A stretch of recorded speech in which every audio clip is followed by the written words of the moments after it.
Hey everyone, and welcome back to another video. And in this video, I'm going to show you how to turn purchase orders on QuickBooks Online.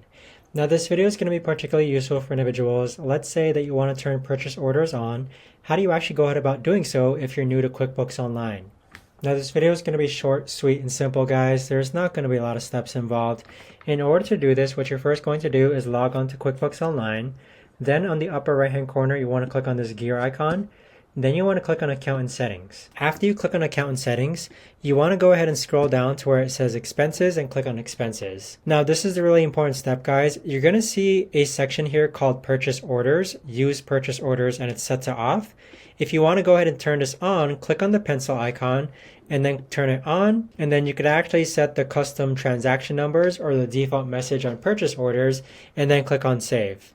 But that right there, guys, is the best and easiest way that I know of to actually go ahead and turn on purchase orders in QuickBooks Online. If you guys know of a better or easier way to actually do this, let me know in the comments down below. I would love to know. Thanks so much for watching, everyone, and I'll see you guys all in the next video.